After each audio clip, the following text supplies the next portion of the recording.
My name is Dr. Michael Brown, and this is 3 Words, a bite-sized podcast about the simple, strategic, and extremely significant choices that all of us can make in order to be fully alive. Today in the studio, I have my very best friend, Dr. Beau Johnson, and we get real. We talk about significant strategic choices because we're going to talk about these 3 words, choosing what matters, which seems so elusive. What most matters in life? We wrestle with that together as we talk about our newest book and those particular words. Listen in.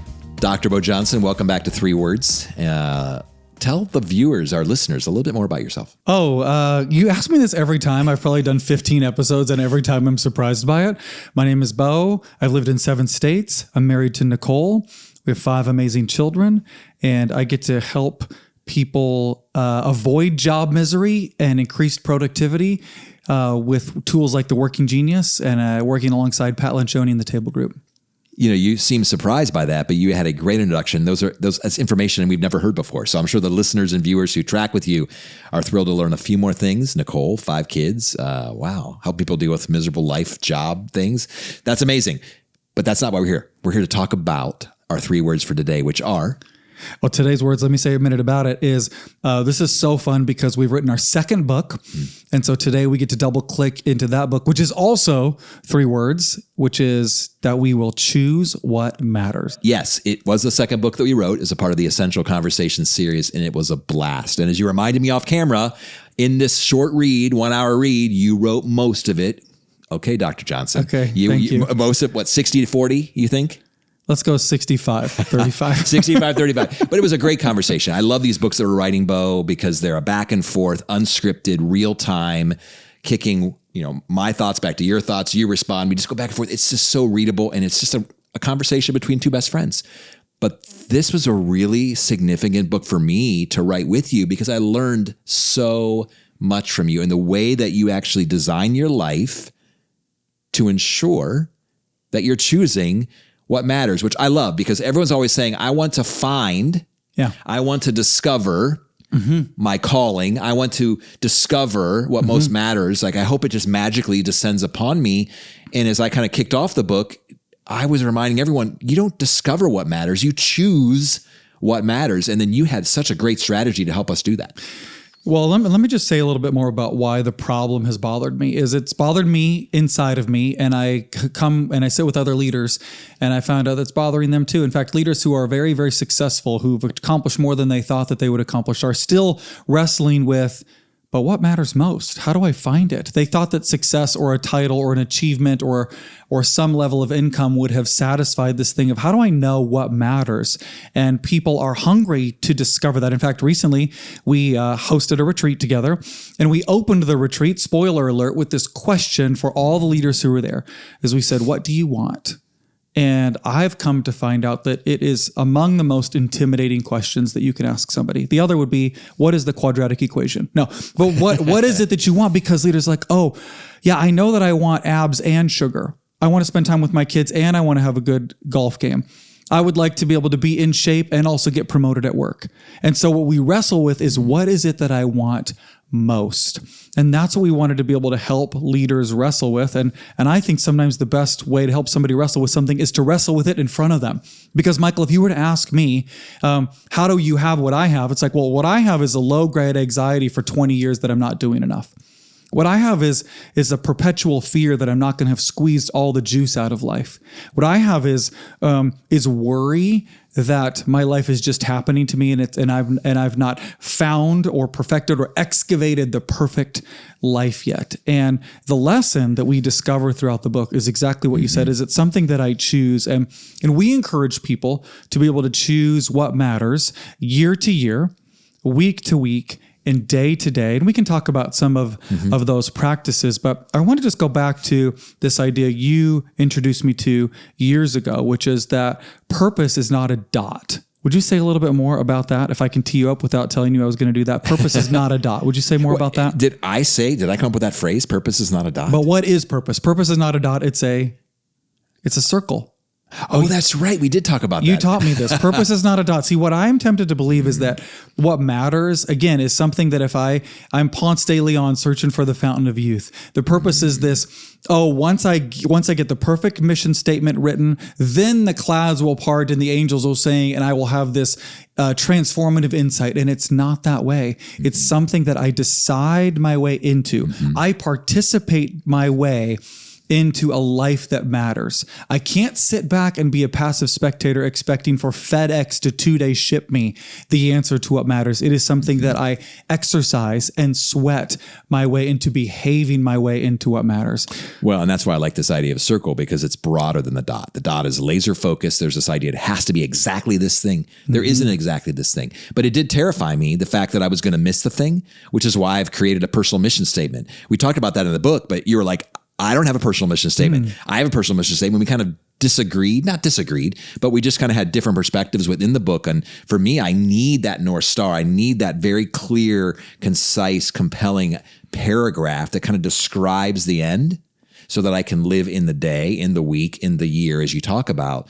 But you felt like I don't have a mission statement and you're okay without that. Why?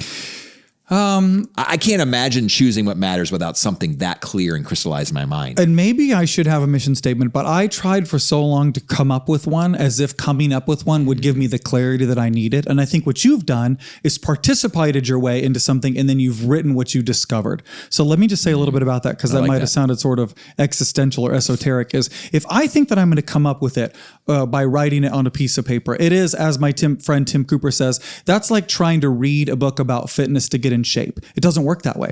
You have to go do the things to be able to get in shape. You have to, and we talk about this in the book, I have to show up and ask people how I can help. And I have to be able to discover what is it that I'm willing to be uncomfortable for. And you only get that by trying. You only get that through active exploration, not by passive hoping that you'll just discover it. Does that make sense? Oh, it makes complete sense. Hey guys, I'm going to interrupt the conversation real quick just to invite you to go to Amazon, order our book, Choose What Matters. You can also find the links to our book in the show notes below. And now back to the episode. Well, and interestingly, even while we're encouraging proactivity, we also talk about the fact that I think it was kind of an aha moment for both of us that sometimes when we are passive in choosing what matters will choose us. And usually that means pain, adversity, crisis, difficulty, struggle. As those things begin to emerge in our lives, we want to avoid them like the plague. And yet they are gifts to helping us crystallize in our minds what matters most. So I guess that's one of the encouragements I would have for our listeners is you're trying to think about what most matters to me and choose what most matters to me. Keep an eye on the hard times. Wow. The things that we learn there, the things that you see there. Because in many ways, what comes and bubbles to the surface oftentimes is that which most matters. I mean, even as we went through the COVID pandemic, right? It happened to us, but it also happened for us. There's a lot of clarity in a social consciousness for us in America, a national awareness of like, wow, maybe we're spending a lot of our time, a lot of our 168 hours a week doing things that don't matter that much. Yeah, that's most pronounced when somebody gets a diagnosis and all of a sudden life gets really clear of how you want to spend your last 3 months. Actually, at Chick-fil-A headquarters, they have left Truett Cathy, the founder of Chick-fil-A, his desk the way that it was when he left, when he discovered he had a diagnosis and didn't have long to live. Because it's like he literally got up and said, well, all of this is immaterial at this point. I need to go do what matters most. And I think the way that we get that, just to beat the dead horse even more, is to go try. And I think that the reason we are nervous to try is because it's going to be sloppy. It's going to be messy. But the prelude to great endings is sloppy beginnings. The prelude to discovering what you want to do 5 years from now is to try this year and learn. And I would actually encourage people to write it down. Say, in the next week, in the next day, in the next year, let's experiment with what I believe matters. And again, let me fast forward to the end of the movie and give you the cheat code to what I believe matters most. Others. What matters most is others. And so what I want to do in my day-to-day and every week and every year is choose others, to choose the relationships I want to be fully known by and invest in, to choose who I'm going to serve and where I'm going to serve. Does that make sense? Say more about that. How have you discovered the who on the other side of that? Who is it that you want to serve? Well, and you're saying really you're celebrating and applauding and even accentuating the things that you and I talk about all the time. People. Oh, here they go again. Michael and Beau talking about relationships and human connection and people who live forever. But it's really true. I want to surround myself with elite people. Elite is an acrostic for extraordinary leaders investing their time and energy. Selfless people, people who think beyond themselves, who aren't entitled, who are wanting to give their lives away, who are more interested in people than being interesting to people. But obviously there's difficult people that we also need to spend time with. But regardless of the kind of people and the kind of who's, I love what you're saying. And you even talk about it in the book that to invest in things that most matter when people are out of the equation, how can it most matter? Because all the things that we tend to invest in, they don't last. Things that don't last can't truly matter. Things that don't continue on can't truly matter. But our relationship, our friendships, our family, we know this is true. See, intellectually, if you would say to any person, what most matters to you? Probably without thinking, they're going to say family, relationships, my spouse, my kid. But yet we're not choosing them on a daily basis. You know, we would even say, I'd be willing to die for my family. They don't want me to be willing to die for them. My wife and my kids don't want me to be willing to die for them. They're asking and wondering, is my father, is my husband willing to live for me, to invest in me today, to choose what matters today and not just theoretically in case something bad happens? Yeah, the pushback I have to that slightly is I have heard that sentiment for so long, and it didn't help me in my work.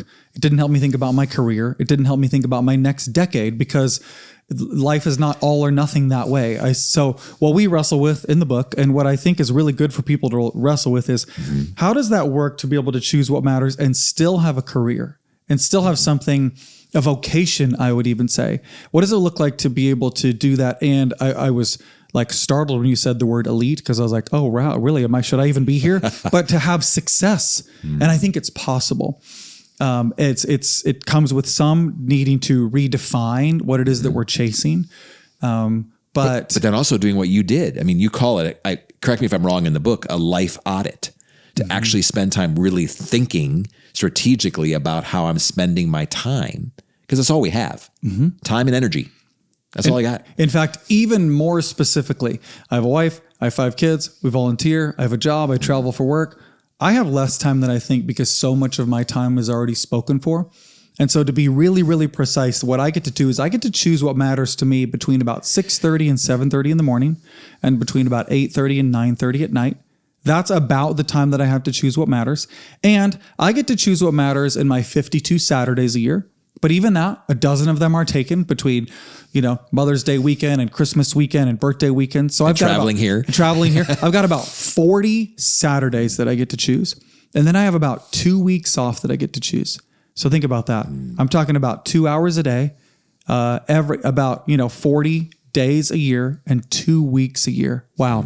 I really better be intentional with that time to be able to choose what matters. And then at work, I better choose what matters in terms of the people I have, the meetings I have. There's so much to be able to unpack here. If you're listening to this conversation, Michael, what's a takeaway for somebody? We have an hour-long book that somebody could go read, but in this 15-minute conversation, what should somebody go do?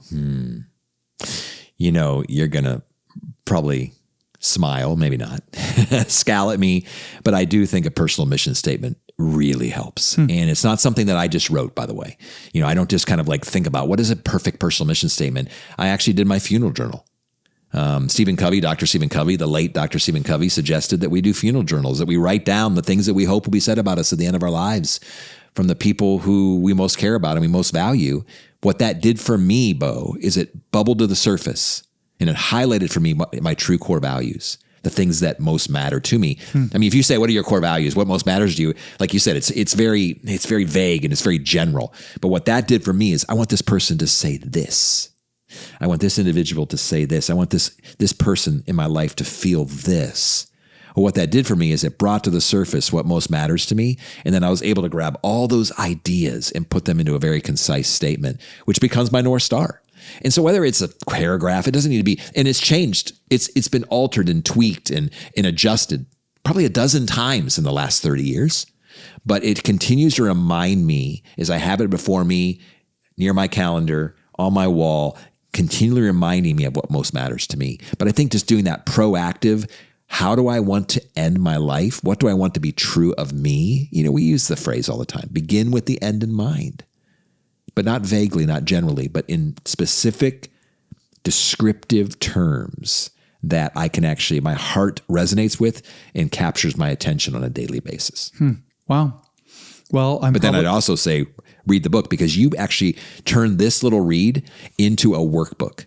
You actually gave space and places where people could answer questions and begin to do the work in real time within the hour read, which I thought was brilliant. I was a little surprised at first. We're working with the editor and you're like, you leave space here, because in the middle of a book, how often do we do that, right? In the middle of a book, stop. Do this work right now. I was like, that is so good. So let me give, if you're listening, one really practical thing I think that somebody could go do, which is you'll maybe know the answer immediately, or you could pull out your phone and write an answer in the note or on a scrap piece of paper and answer this question. Who can I help? Who can I help? My friend Sandra says it this way: who do I want to say thank you to me? Who would I hope at the end of my life says thank you to me? But very practically, who can you help today? And if you have another few minutes, you could say, and what could I do to help them?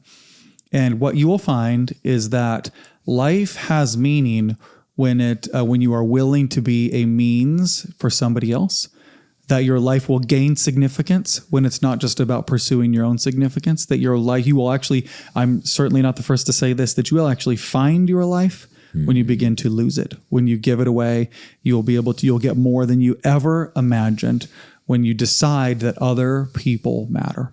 The most. They matter. Choose what matters. Beau, thanks for having this conversation with me today. Thanks so much for listening to this conversation with Michael and I. Hey, it would mean the world to me if you would buy the book and if you would review the book. And if you're not up for that, at least review this podcast and share it with a friend, especially somebody who you think might be wrestling what it would look like for them to choose what matters. Thanks so much.